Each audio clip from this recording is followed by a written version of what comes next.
I've been a police officer for a little over a decade now, and most of my career has been spent in a town small enough that you start to recognize cars before you recognize faces.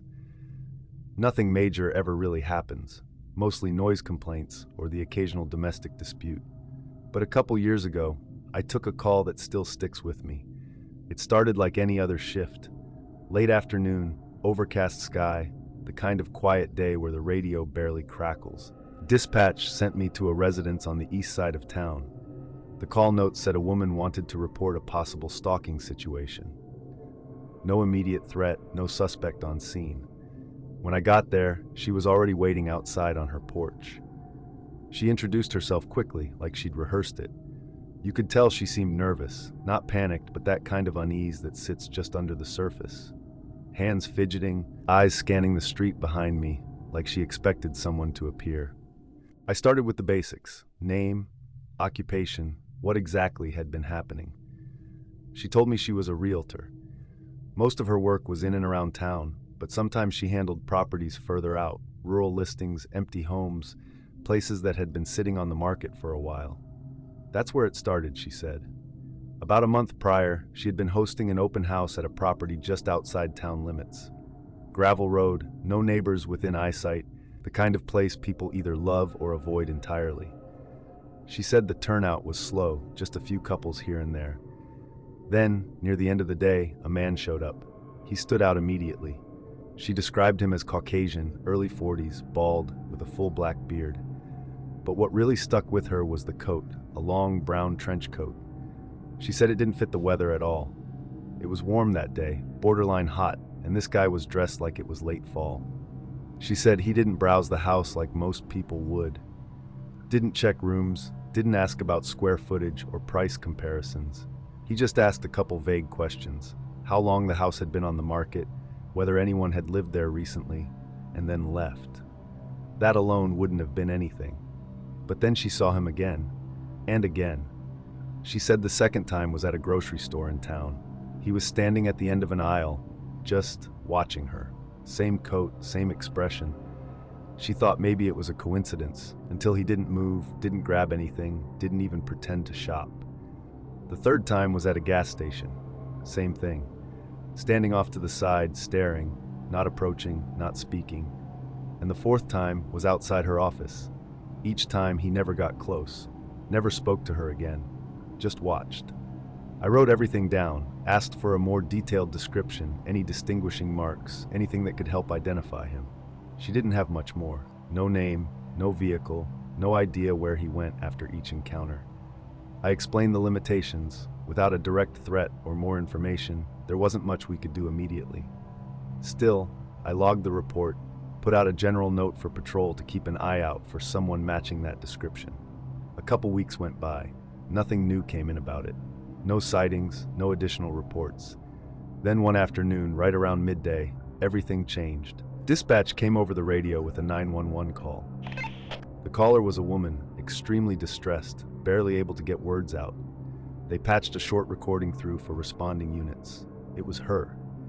Her voice was shaking, frantic. She said she was at that same rural property, the open house location, and that the man was outside. I saw him through the window, she said. He's just standing there. And then the line cut. No further contact. Dispatch tried calling back, no answer. I was the closest unit, so I took it. The drive out there took about 15 minutes.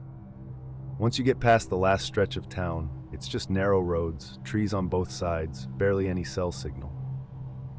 When I pulled up to the entrance of the driveway, I recognized the property right away. There was still a "for sale" sign posted near the road. The driveway itself was long and unpaved, disappearing into dense trees. I called it in, gave my location, and requested backup. As I drove up, I started noticing how quiet it was. Just the sound of gravel under my tires. At the end of the driveway, the house came into view. A modest one-story place. Well-maintained, nothing outwardly wrong. And parked out front was an SUV I recognized.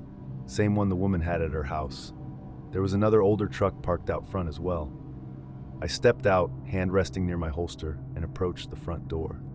It was slightly open, and the realtor lockbox looked to have been forcibly removed from the doorknob, and now laid on the welcome mat. I announced myself as I pushed it further. Police department. No response. Inside, everything looked normal at first glance. Furniture in place, no obvious signs of a struggle. I cleared the entryway and moved deeper inside, calling out again. Nothing. When I stepped into the kitchen, that's when I noticed her phone on the floor. Screen still lit up, multiple missed calls from dispatch. I crouched down, picked it up. Then I heard something, a faint creak. I turned toward the living room. There was a sliding glass door on the far side, and it was wide open. The curtain moved slightly, like something had just passed through. I approached slowly, scanning the yard beyond, and that's where I saw him, standing just inside the trees, exactly as she described, bald, beard, brown trench coat. He wasn't hiding, he wasn't moving, just standing there looking straight at me. I drew my weapon and shouted, "Police, show me your hands!" For a second, he didn't react. Then, without warning, he turned and ran. Something in me just snapped into motion. I didn't think about waiting for backup. I didn't think about procedure. I took off after him.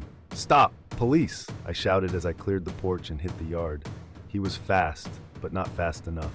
I closed the distance and tackled him just past the tree line. Within seconds, I had his arms behind his back and cuffs on. "I didn't do anything," he said, almost desperate. "Then why were you running?" I snapped. "She was in my house." That made me pause. I asked what he meant. He turned his head slightly, trying to catch his breath.